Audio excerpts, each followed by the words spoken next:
A very good morning. Coming forward for your NET examination, as always, we are starting with our contemporary question series for paper 1. Here we'll be focusing mainly on the questions related to computing and ICT. In the previous lectures, we have already covered the questions related to environment, related to education. So coming forward, we'll be discussing some of the major developments in the field of computing and ICT, which are highly probable for your upcoming examination. So the very first topic begins with edge computing. Now, if you go through the study material and the lectures, you would find all of these concepts in detail. But just to bring to your notice again, these are some of the very important topics that could be asked. Now, when we talk about edge computing, when there is a distributed network of Internet of Things devices which are working and which are processing data locally, that is where we use the edge computing. So it involves processing data which is closer to the source of its generation. For example, it could be a sensor, it could be an IoT device. Rather than sending the information to a centralized cloud, it prefers to process it locally, and therefore C is the correct answer. Now, what is the benefit for it? It would reduce your response time, it would bring in a real-time experience, and would also help in saving the bandwidth. The next question is a term which is recently in news called as digital twin. Now, what does this digital twin refers to? This is basically a virtual representation of any asset which is originally present in a physical form.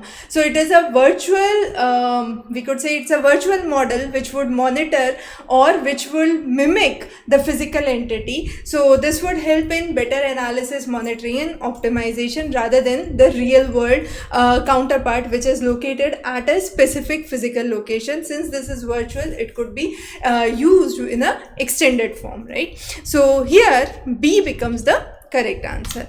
The next question is, which is the major function of blockchain technology? Now, blockchain we have discussed in a comprehensive detail. Also, we have talked about cloud computing.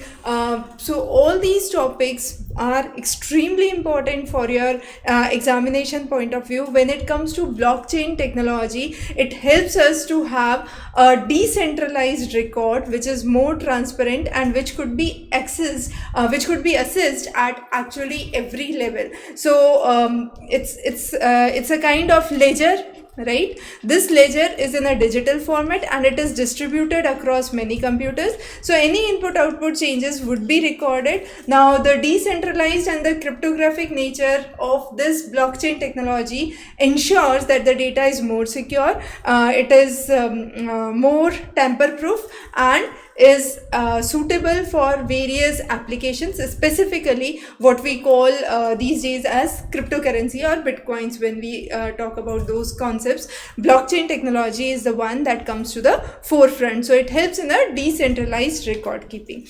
The next is cybersecurity. Now, every day you pick up your call, you would receive a message which talks about cyber alert, cybersecurity. So here, what does the term zero trust architecture implies? Now, zero trust architecture is actually verifying every user and every device which is trying to access the resource despite wherever it is located. So this would ensure that there is never trust, but we are on the basis of always verify. So no trust but always verify is the key idea on which the zero trust architecture works. So it assumes that the threat could be external, the threat could be internal, and within the network which is there, either it is external or internal, the verification is important, and therefore this model in cybersecurity is called as zero trust architecture, and C becomes the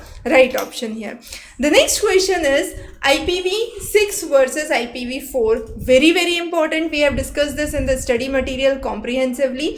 So basically, when we talk about Internet Protocol version 6, it is a larger address space that it provides. Now, since it is a larger address space, what happens in a IPv4 you have 32-bit address. However, in IPv6 there is 128-bit, which is which would actually help in getting large number of internet connected devices, right? So significantly larger address space is the correct option here. So those were some of the questions that we have discussed in this session. Not to worry, we'll be coming up with another session where we'll be focusing on more questions related to computers and contemporary developments in computers. So stay tuned. In the meanwhile, definitely don't forget to practice well. So as I said, most of the concepts of IPv4, IPv6 we have covered in the section on computing. So when you go onto the study material in the sections on computer, you would find most of the content. You can specifically pick the text that is required for you, and similarly when you are practicing the questions, the study material, you can choose the section that you want to practice. So since it is arranged topic wise, you can identify the areas where you feel you need more practice, you need more help with contemporary questions, and that would help you sail through. So thanks for joining in. Have a great day.